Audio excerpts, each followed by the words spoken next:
म्हटल्यानंतर आपण इमोशनल काही बोलतच नाही सिस्टममध्ये. माझ्या आयुक्तांबरोबर बैठक झाली, 3 तास बैठक झाली जवळजवळ. आंदोलनाचा इशारा दिला होता, त्यांनी मला बोलवलं, सगळे रिटायर्ड कर्मचारी सोबत होते. 3 तास त्यांचे माझे आर्ग्युमेंट झाले आमच्या सगळ्यांचे. त्यांना पहिली गोष्ट मी त्यांना सांगितली, आफ्टर रिटायरमेंट बेनिफिट्स हा समोरच्या व्यक्तीचा मूलभूत अधिकार आहे, तो तुम्ही नाकारू शकत नाही, तो कायदेशीर अधिकार आहे. पेन्शन रूल्समध्ये वेळेवर पेन्शन देणं हे प्रशासनाचं कर्तव्य आहे. आणि जर पेन्शनला किंवा इतर थकबाकीला जर विलंब झाला तर त्या विलंबावरती व्याज दिलं पाहिजे. आणि जी कोणी व्यक्ती अधिकारी याला जबाबदार असेल त्या व्यक्तीवरती कायदेशीर कारवाई झाली पाहिजे. अशा प्रकारचे पेन्शन रूल्समध्ये प्रोव्हिजन्स आहे. अलाहाबाद हायकोर्टाने असा निकाल दिलेला आहे की सेवानिवृत्तीनंतरचे अधिकार जे आहेत, थकीत रक्कम जी आहे ती त्या व्यक्तीची ॲज वेल ॲज प्रॉपर्टी आहे, मालमत्ता, जी भारतीय संविधानातल्या अनुच्छेद 300A खाली ही प्रॉपर्टी येते. आणि अनुच्छेद 300A असं सांगतं की कुठल्याही व्यक्तीला त्याच्या मालमत्तेपासून कायदेशीर प्रक्रिया राबवल्याशिवाय वंचित ठेवता येत नाही. याला सर्वोच्च न्यायालयाने सुद्धा अलाहाबाद हायकोर्टाच्या निकालाला अधोरेखित केलेलं आहे, अंडरलाईन केलेलं आहे. आणि त्यामुळे मी आयुक्तांना सांगितलं, जिथे सुप्रीम कोर्टानेच हा अधिकार मान्य केलेला आहे तेव्हा तुमचे आर्ग्युमेंट्स ऐकायला मी इथे आलेलो नाहीये. मला आजच्या आज 10 लाख रुपये प्रत्येकाचे कसे मिळतील एवढंच मला सांगा. त्याची परिस्थिती खरोखर वाईट होती, पण हा हट्ट धरल्यामुळे काय झालं, या दिवाळीत 1,500 कर्मचाऱ्यांना 50,000चा पहिला हप्ता मिळाला. आणि ज्या थकबाकीच्या रकमेला जवळजवळ पुढची 10-20 वर्ष लागणार होती, तर 31 मार्चच्या पूर्वी सगळ्या 1,500 कर्मचाऱ्यांची संपूर्ण थकीत रक्कम आम्ही देऊ असं आयुक्तांनी मान्य केलं. सगळ्यात महत्वाची गोष्ट त्यांनी काय मान्य केली की याच्या पुढे जो कर्मचारी सेवानिवृत्त होईल त्याची सगळी देय रक्कम जी असेल ती सेवानिवृत्तीच्या दिवशीच आम्ही देऊ. ही सगळ्यात महत्वाची गोष्ट आयुक्तांनी मान्य केली. काय होतं माहितीये का, ही एक व्यवस्था आहे. कायद्याने बघा लोक चळवळ काय करतात, कायद्याने बघा लोक चळवळ व्यवस्था बनवण्यासाठी काम करतात. बिघडलेल्या व्यवस्थेच्या विरोधात तर आपण काम करतोच, परंतु व्यवस्था बनवण्यासाठी जी आपोआप चालली पाहिजे. तुम्ही कालपर्यंत शिक्षक होतात, कालपर्यंत तुम्ही सन्माननीय होतात, 5 सप्टेंबरला तुमचा सत्कार होत होता, 5 सप्टेंबरला तुम्ही गुरुस्थानी होतात.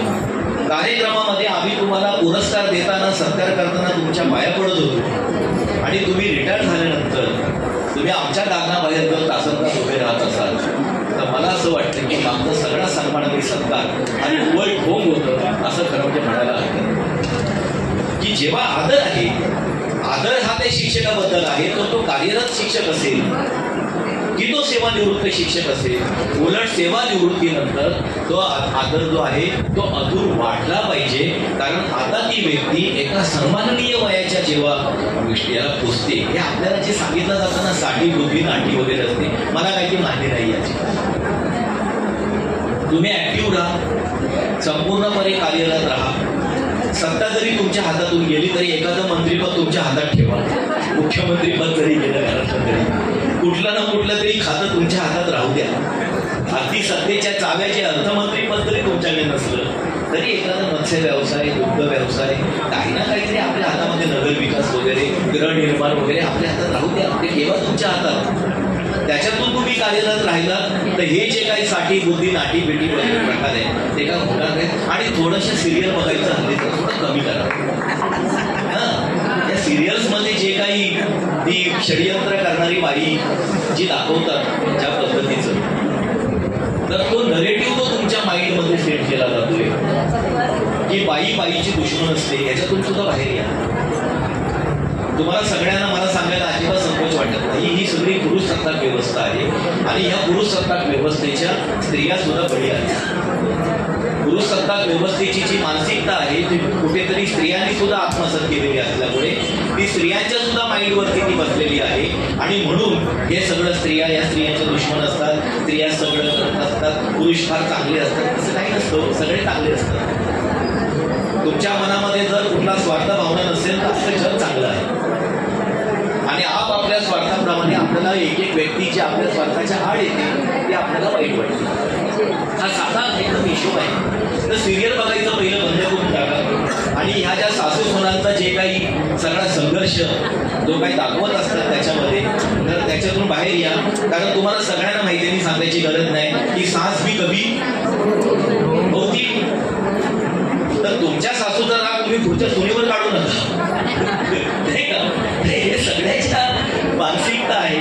तर त्याच्यामधून आपल्याला खरं म्हणजे बाहेर यायला पाहिजे. सगळ्यात सांगायचा मुद्दा हा होता की एक तुम्ही कायद्याची भूमिका जर धरली, एक घट्ट धरला आणि एक कायद्याचं राज्य जर निर्माण झालं आणि एक अशा प्रकारचं सरकार आपण निर्माण केलं की जे आपल्याला उत्स्फूर्तपणे न्याय देऊ शकेल. तुम्हाला संघर्ष करण्याची खरं म्हणजे इतक्या एका वयामध्ये आल्यानंतर संघर्ष करण्याची वेळ आपल्या मनावरती येता कामा नये आणि उत्स्फूर्तपणे काम करेल अशा प्रकारचं आपल्याला जे व्यवस्था आहे ती निर्माण केली पाहिजे. आपल्याकडे शिक्षण हक्क कायदा आहे आणि त्या शिक्षण हक्क कायद्यामध्ये विद्यार्थ्यांना सगळे हक्क दिलेले आहेत. विद्यार्थ्यांना हक्क देत असताना मी मगाशी सरांना म्हणत होतो, शिक्षण अधिकाऱ्यांबरोबर त्याच्या आतमध्ये बसलो होतो की आता सेवानिवृत्तांची शिक्षक संघटना आहे, उद्या शिक्षण कारागीर संघटना काढायची पाळी येऊ नये आपल्याला. जे कदाचित मला वाटते की पुढच्या काळामध्ये शिक्षक ही संकल्पना असणार आहे की नाही असणार आहे. आणि शिक्षण कारागीर शिक्षण सेवक झालं. शिक्षण सेवकच्या पुढचं स्टेप जे आहे ती शिक्षण कारागीर आणि त्यामध्ये सुद्धा कुशल शिक्षक, अर्धकुशल शिक्षक आणि अकुशल शिक्षक अशा प्रकारची व्यवस्था आणून तुम्हाला किमान वेतनाच्या ह्याच्यामध्ये सुद्धा आणू शकतात हे सरकार. तर हे लक्षात घ्या, सरकार हे सरकार असतं, ते कुठल्याही राजकीय पक्षांचं वगैरे नसतं आणि ते सरकारसारखंच वागत असतं. ते लोकाभिमुख असलं पाहिजे, ते लोककल्याणकारी असलं पाहिजे. ते तुम्हाला भारतीय संविधानामध्ये आपल्याला महत्वाचं आहे. आता ह्याच्यामध्ये काय म्हटलेलं आहे, शेवटचा मुद्दा की आनंदाचा. सगळ्यामध्ये तुम्हाला आणि मला आपली थोडी धडपड कशासाठी, तर ही सगळी धडपड जी आहे ती आनंदाने जगण्यासाठी आपल्याला एका पेन्शनचा सपोर्ट आहे. मगाशी सरांनी सांगितलं होतं, शिंदे सरांनी, की सोनं नाणं नसलं तरी चालेल परंतु आनंद आपल्या आयुष्यामध्ये हा असला पाहिजे असं एक सांगितलं गेलं. मला असं वाटतं की तुमचा आणि माझा आनंद जर व्यवस्थित टिकायला पाहिजे आणि चांगलं झालं पाहिजे. तर मुद्द्याचं जर बोलायचं झालं, कारण सरकार जर मुद्द्याचं नाही बोललं तर लोक मुद्द्यावरती येतात आणि लोकांनी मुद्द्यावरती येऊ नये असं जर सरकारी व्यवस्था आणि प्रशासनाला वाटत असेल तर आपली पेन्शन अगदी तारखेवरती होणं आणि आपले जे जे काही थकीत अधिकार आहेत ते आपल्याला वेळचे वेळी, आता मी मगाशी विचारत होतो की 12-24 आहे तर 10-20-30 प्रशासनामध्ये आहे काय ठिकाणी, ते शिक्षकांना लागू नाही आहे 10-20-30, 12-24 लागू पदोन्नतीसाठी. तर असे खूप सारे प्रश्न असतात. हे प्रश्न उत्स्फूर्तपणे सुटले पाहिजेत. सर असं म्हणाले मगाशी, मला तसं नाही आहे, त्याच्यावर मला टीका नाही करायची, परंतु तुम्ही मला डाटा द्या. कशाला डाटा द्यायचा? तुमच्याकडे सगळं आहे, तुम्ही आम्हाला ओळखपत्र बनवून द्या. कशाला तुमच्यासाठी ओळखपत्र बनवायची? प्रशासनात ते सगळं काही असतं आणि त्यांनी ते उत्स्फूर्तपणे केलं पाहिजे. हे मोठे आपल्याला मारावे लागता कामा नयेत अशा प्रकारची व्यवस्था आपण निर्माण केली पाहिजे. आणि एकच व्यावहारिक जर म्हटलं तर ह्या सरकारला आणि प्रशासनाला, महानगरपालिकेला आपण एकच सांगितलं पाहिजे की आम्हाला वक्त्यांनी सांगितलं की तुम्ही जास्तीत जास्त आता ह्या वयामध्ये आनंदी राहा आणि आनंदी राहण्याचा एकच आम्हाला परिणामकारक जो मार्ग जो आम्हाला दिसतो तो म्हणजे आमची पेन्शन एकदम तारखेवरती करा. तुमची आमची पेन्शन तुम्ही जर एकदम तारखेवरती केली तर आमच्या मनामध्ये कुठल्याही प्रकारच्या शंका, कुशंका, धाकधूक फाकधूक, औषधांचं ह्याचं त्याचं. त्यांनी एक उदाहरण दिलं की मला फोन आला, एका सरांचं नाव सांगितलं त्यांनी की म्हणे मला औषधाला पैसे नाही आहेत. मी तुम्हाला खरं सांगतो ही बरे हार्श कॉमेंट असेल, परंतु औषधाला मला पैसे नाहीत, माझी पेन्शन करा असं एखाद्या सेवानिवृत्ताने प्रशासनामधल्या लोकांना सांगणं ही अत्यंत लाजीरवाणी गोष्ट आहे. आणि सत्तेमध्ये बसलेल्यांना आणि प्रशासनामध्ये बसलेल्या लोकांना याची लाज वाटली पाहिजे की कोणीतरी ज्यांनी अनेक वर्ष सेवा आम्हाला दिलेली आहे त्यांना आम्हाला कॉल करावा लागतो की मला औषधाला पैसे नाही आहेत, माझी पेन्शन करा. मी मुंबई महानगरपालिकेतल्या खाजगी प्राथमिक शिक्षणाच्या लढ्यामध्ये आहे. त्यांच्या याच्यामध्ये की निवडणुकीपासून पेन्शन लागू करायची की मान्यतेपासून करायची. सुप्रीम कोर्टापर्यंत ते प्रकरण गेलं. हायकोर्टामध्ये सगळे शिक्षक जिंकले आणि निवडणुकीच्या तारखेपासून त्यांना ती पेन्शन लागू केली पाहिजे याच्यावर जिंकले हायकोर्टात. महानगरपालिका सुप्रीम कोर्टामध्ये गेली आणि सुप्रीम कोर्टामध्ये तारखांवर तारखा चालू आहे. जे शिक्षक 58-60 वयाच्या वेळेला निवृत्त झाले होते त्यांचं वय आता 72-75 झालं आणि ते संघर्ष करतायत. ही अशी व्यवस्था ही लाजिरवाणी व्यवस्था आहे. आणि काय करताय, सुप्रीम कोर्टामध्ये तारखा घेऊन प्रत्येक शिक्षकांकडे वेगळं वेगळं जात आहे. महानगरपालिकेचं जे प्रशासन आहे ते शाळांमध्ये आणि प्रत्येक शिक्षकाकडे वेगळं जात आहे आणि प्रत्येकाला पटवत आहे की 20% मिळत आहे ना, घेऊन टाका ना.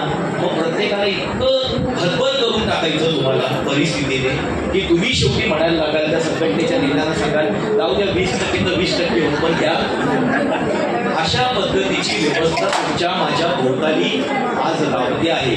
पण मला तुम्हाला एक विनंती करायची आहे, संघटना खूप महत्वाची आहे. ज्या पद्धतीचं मी सगळं बोलणं ऐकतो विकुम सरांना वर्षांपासून ओळखतो. विकुम सरांना एक ज्याला एथिकल पर्सन ज्याला म्हणतात, नैतिकता ज्याच्यामध्ये असते अशा प्रकारची व्यक्ती त्यांनी या संघटनेच्या ते स्थापनेमध्ये आहे. मगाशी मी सरांची जी कळकळ ऐकली त्यांचा जो आवाज आहे तो असा टिपेला लागलेला होता. हा टिपेला का लागलेला होता? खरं म्हणजे बघायला गेलं तर आपलीच माणसं बसलेली आहेत, आपलीच माणसं मंचावर आहेत, अधिकारी सुद्धा ओळखीचे आहेत, पण त्यांचा आवाज टिपेला का लागलेला होता? कारण त्याच्यामध्ये कळकळ होती त्या बोलण्यामध्ये. आणि हे आम्ही तुम्हाला किती वर्ष सांगायचं, अशा प्रकारची तीव्रता जी असते ती तीव्रता त्यांच्या आवाजामध्ये होती आणि म्हणून तो सगळ्या टिपेला आवाज लागलेला होता. खरं म्हणजे आपल्या हक्कांसाठी आपल्यावर संघर्ष करण्याची पाळी येताच कामा नये, परंतु जर आली तर आपल्यासाठी संघटना असते. संघटनेच्या बॅनरखाली एकजुटीने राहा. कुठल्या कोपऱ्यामध्ये तुम्हाला कोण वेगळं काहीतरी सांगत पटवत असेल तर अशा गोष्टींमध्ये कृपा करून येऊ नका. राजकारणी मंडळी तुम्हाला प्रत्येकाला मला कोपऱ्यामध्ये घेतात आणि वेगवेगळं सांगून आपल्यामध्ये आपसामध्ये फाटाफूट पाडत असतात. त्या सगळ्याला आपण बळी पडतो आणि त्यामुळे आपल्या सगळ्यांचे प्रश्न जे आहेत ते तिथे साठून असतात. एक शेवटचं फक्त आता तुम्हाला मी 2 ओळी ऐकवतो, कारण खूप भाषण झाल्यानंतर थोडंसं आणि परत ही जेवणाची वेळ आहे. सगळ्यांच्या पोटामध्ये भुकेने आवाज द्यायला सुरुवात केलेली असेल. एका बाजूला आतून भुकेचा आवाज, दुसऱ्या बाजूने माईकवरून स्पीकर करून वक्त्यांचा आवाज, अशा संदर्भामध्ये तुम्ही सगळे सापडलेले आहात. पण एकूणच आपल्या भोवती जरी मोठा विकास दिसत असला, खूप टॉवर जरी दिसत असले, खूप मोठमोठ्या इमारती दिसत आहेत, त्यांचे एंट्रन्स जबरदस्त आहेत, परंतु माणसं आतमध्ये दुखी आहेत. ही माणसं जी आहेत आतमध्ये टॉवरमध्ये त्यांची अवस्था काय बघा. मोहम्मद रफी साहेबांचं एक गाणं आहे, व्यासा चित्रपटामधलं गाणं आहे मोहम्मद रफी साहेबांचं, आणि ह्या टॉवरमधल्या माणसांची अवस्था काय आहे ते असं सांगतात.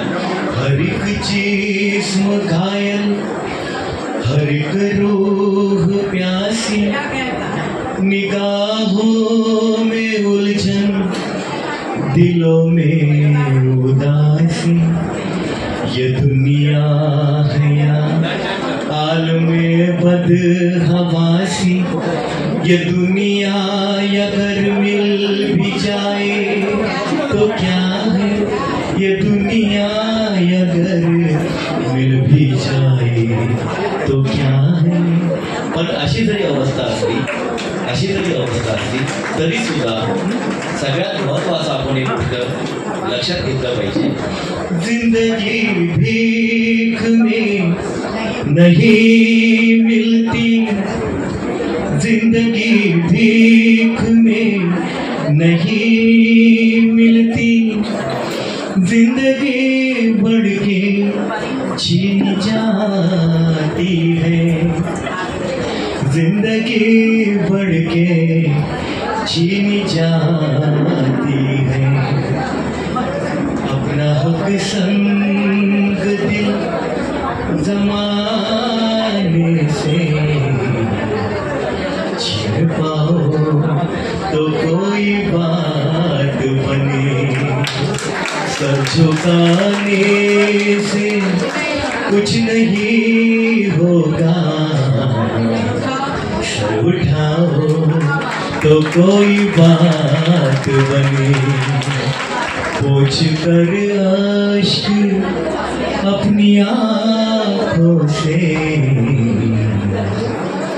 मुस्कुराओ तो कोई बात बने। जय हिंद।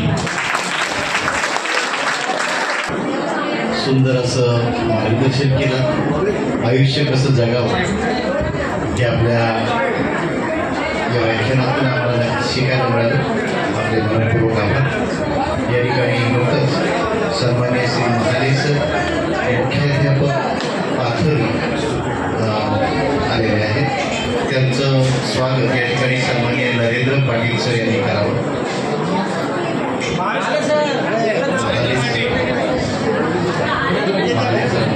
नरेंद्र पाटील सरांनी करावं. त्यांचं स्वागत या ठिकाणी सन्मान्य माने सर यांनी करावं. माने सर संघटनेचे कार्यकर्ते सन्मान्य संतोषजी पाटील सर यांचं स्वागत कवठेकर सर यांनी करावं.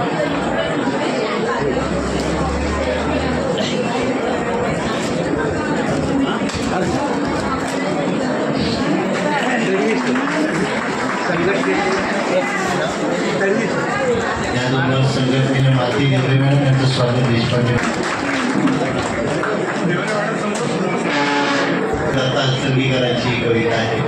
सूर्यकुलाशी नातं ज्याचं त्यांनी थोडा उजेड द्यावा, युगा युगाचा अंधार देते, पहाटेचा गाव न्यावा, पहाटेचा गाव न्यावा.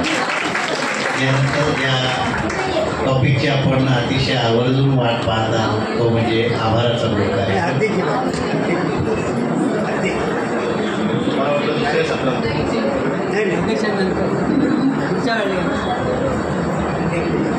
या ठिकाणी अध्यक्षीय भाषण सन्माननीय सोंजे सर यांनी करावं अशी मी त्याला विनंती. मान्यवर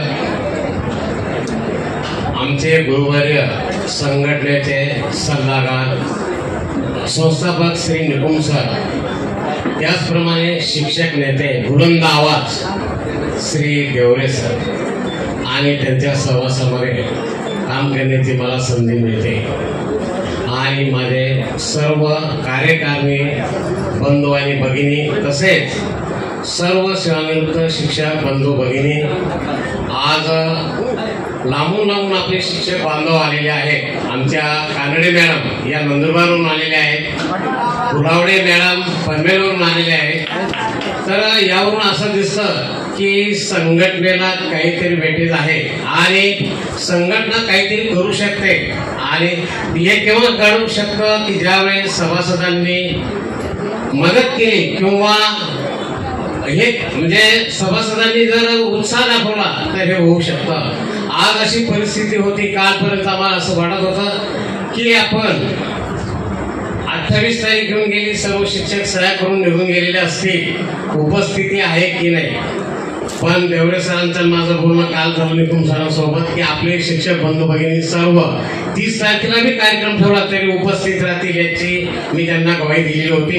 आणि त्याचप्रमाणे मी दिलेला शब्द सर्व शिक्षक बंधू भगिनींनी पाळला, त्याबद्दल मी तुमचा शतशः आभारी आहे. तसेच आमचे कार्यकारिणीचे अध्यक्ष श्री निलेश वाबळे सर, नंतर हमरे सर, लोकमान तळवी सर आणि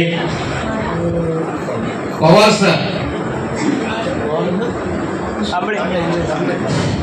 Pravin Kamble sir, first time शिक्षक संघटना अध्यक्ष, त्याचप्रमाणे महाले सर आणि सर्वांचे परिचित संतोष पाटील सर,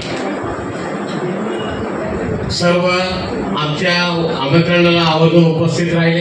तर शिक्षक सेवानिवृत्त शिक्षक संघटना ही संस्थापक श्री निकुम सर यांनी 2004 साली स्थापन केली.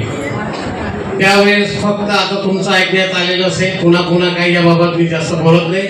तर त्यावेळेस खरोखर फक्त 8-10 सभासद या संघटनेमध्ये होते आणि तेव्हा सरांनी मन लावून या संघटनेची स्थापना केली. संघटनेची स्थापना करण्यामागे सरांचा उद्देश असा होता की आपल्या सेवानिवृत्त शिक्षकाला कुठेही न्याय मिळत नाही आणि न्याय मिळवण्यासाठी त्याला दालन उपलब्ध करून द्यावं यासाठी सरांनी ही शिक्षक संघटना स्थापन केली.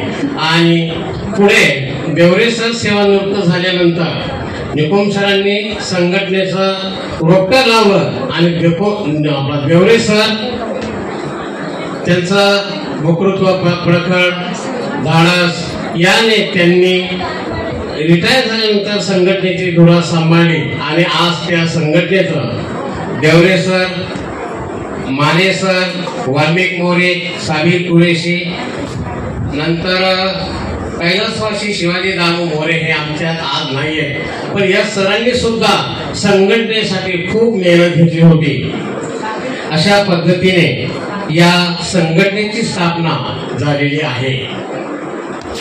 वस्तुतः एखादा शिक्षक बंधू भगिनी आपल्या आयुष्याची 30 ते 40 वर्ष सेवा करत असतात आणि सेवा करत असताना एकदा जर सेवानिवृत्त झालं तर त्याच्याकडे कोणी लक्ष देत नाही. आपल्या मागण्यांसाठी ते ऑफिसमध्ये फिरत असतात. कोणी हो तुम्ही 8 दिवसांनी या, 15 दिवसांनी या अशी उत्तर त्यांना मिळत असतात. आणि ह्या संघटनेच्या दालनातून या शिक्षकांना ऑफिसमध्ये सुद्धा यायची गरज भासत नाही. हे मी आज जाहीरपणे स्टेजवर सांगतोय की प्रत्येक शिक्षकांना सांगतो की ज्यावेळेस तुमचे मूळ पेन्शन 15 वर्ष पूर्ण झाल्यानंतर तुम्ही फक्त फोन करा, त्याच्या पुढच्या महिन्यात तुम्हाला 15 वर्ष पूर्ण झाल्यानंतर तुमची मूळ पेन्शन मिळेल. तसेच 80 वर्ष, 85 वर्ष झालेले, 90 वर्ष झालेले शिक्षक आपल्याकडे आज सेवानिवृत्त आहेत. या शिक्षकांना सुद्धा शासनाचा जी.आर. आल्यानंतर ताबडतोब 20% पेन्शन, 30% पेन्शन संघटनेच्या माध्यमातून आम्ही मिळवून दिलेली आहे. आता या ठिकाणी कुलवाडे मॅडम असतील, त्या तर पनवेलला राहत होत्या, फक्त मॅडमने फोन केला, दुसऱ्या महिन्यात त्यांना 30% पेन्शन मिळून गेली. असे बरेच शिक्षक आहेत. आणि याच्यातून जर कोणी राहिलेलं असेल तर संघटनेशी आपला कार्यक्रम संपल्यानंतर संपर्क साधा, पुढच्या पेन्शन बाबत तुम्हाला तेही मिळेल. आज आपल्या या ठिकाणी प्रशासन अधिकारी आलेले होते, शिक्षण अधिकारी श्री सरकटे साहेबांनी सांगितलं की असं तुम्हाला हे मी द्यायचा प्रयत्न करेन, पण मी जवळून अभ्यास केलेला आहे.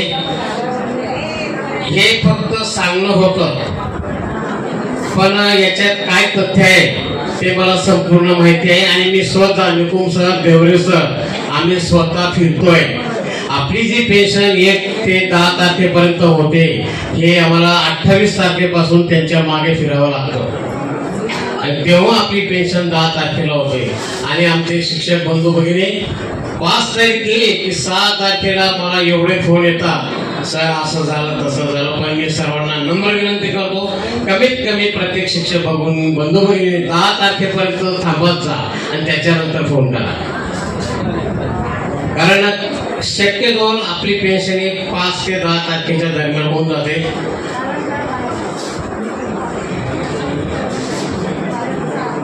आपण हे एवढं शक्य का करू शकतो? कारण तुमची साथ आम्हाला आहे. संघटनेच्या माध्यमातून तुम्ही, आता देवरे सरांनी मागाशी एक वाक्य वापरलं होतं की सैन्य हे पोटावर नाही चालत, पाठीवर चालतं. त्यामुळे त्याला पोटासाठी काहीतरी हवं तर ते पुढे वाटचाल करू शकतं.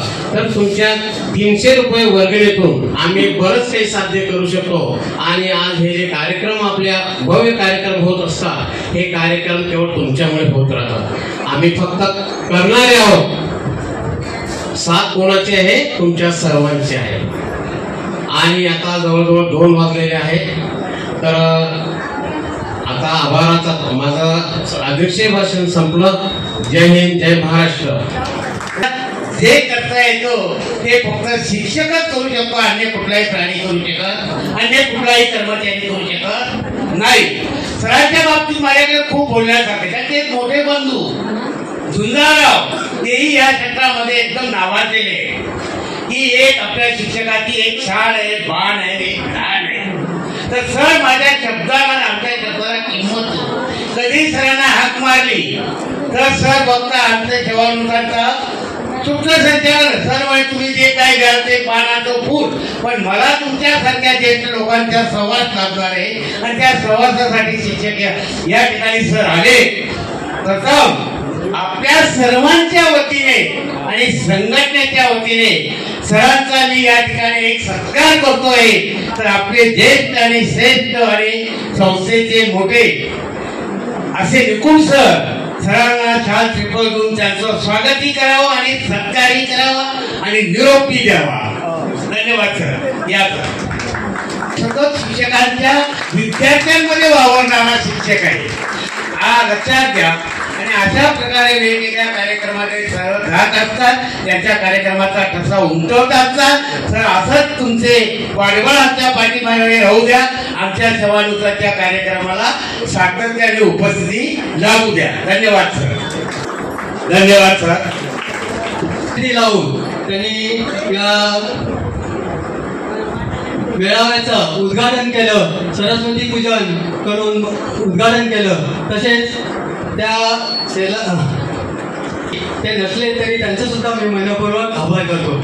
त्याचप्रमाणे प्रमुख पाहुणे म्हणून श्री प्रसाद बोरकर उपायुक्त शिक्षण विभाग हे काही कारणामुळे येऊ शकले नाही, तरी सुद्धा त्यांचं शाब्दिक मी आभार मानतो. तसेच रमेश चव्हाण, माननीय रमेश चव्हाण प्रशासन अधिकारी, कल्याण डोंबिवली महानगरपालिका, शिक्षण मंडळ, शिक्षण विभाग यांचे सुद्धा मी मनपूर्वक आभार मानतो. आता प्रमुख व्याख्याते माननीय श्री असोडकर, राज असोडकर यांनी आपल्याला अतिशय चांगल्या रीतीने मार्गदर्शन केलं.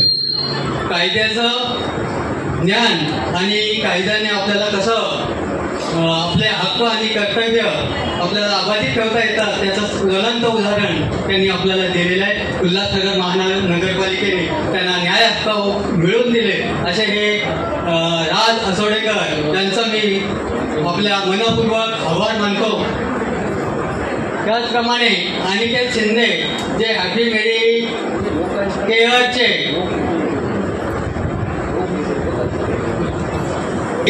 करणारे ते सुद्धा त्यांनी सुद्धा आपल्याला आपलं आनंदी जीवन कसं जगावं आणि या वयामध्ये आपल्याला कसं चांगल्या रीतीने जगता येईल, आपलं शरीर कसं सुदृढ ठेवता येईल, आपल्याला आनंदी कसं राहता येईल अशा रीतीने चांगल्या रीतीने त्यांनी आपल्याला हे केलेलं आहे. या कार्यक्रमामध्ये संस्थापक माननीय श्री राजाराम निकुंभ सर यांनी सुद्धा चांगल्या रीतीनं मार्गदर्शन केलं. अध्यक्ष नरेंद्र सोंजे सर तसेच देवरे सर हे सल्लागार यांनी सुद्धा चांगल्या रीतीनं आपल्याला मार्गदर्शन केलं. आणि या कार्यक्रमामध्ये जे कार्यरत संघटना आहेत ते निलेश वाबळे अध्यक्ष, तसेच हमरे सर आणि त्यांचे सहकारी यांनी सुद्धा इथं उपस्थिती लावून आपल्याला चांगल्या रीतीनं सहकार्य केलं. त्याबद्दल मी सर्वांचे मनपूर्वक आभार. पाहुणे आता जाणार आहे आणि नंतर दुपारचं सत्र आपलं लंच नंतर सुरू होणार आहे संघटनेचं कामकाज. लक्षात याची नोंद घ्या सर्वांनी. आता सर्वांनी मनमुराद जेवणाचा आनंद घ्यायचा आणि आनंदाने जेवण करायचं आणि जेवण करून झाल्यानंतर पुन्हा या ठिकाणी येऊन बसायचं आहे आणि आपण 1 तासामध्ये आपला कार्यक्रम संपवणार आहे. दुपारच्या सत्रामध्ये पूर्ण संघटनेचं कामकाज, तुमच्या अडचणी, समस्या आणि काही प्रश्न या ठिकाणी सोडवले जाणार आहे. आता जेवणाचा आनंद घेऊ. या ठिकाणी कार्यक्रम संपला. पहिल्या सत्राचा आता मी जाहीर करतो. धन्यवाद.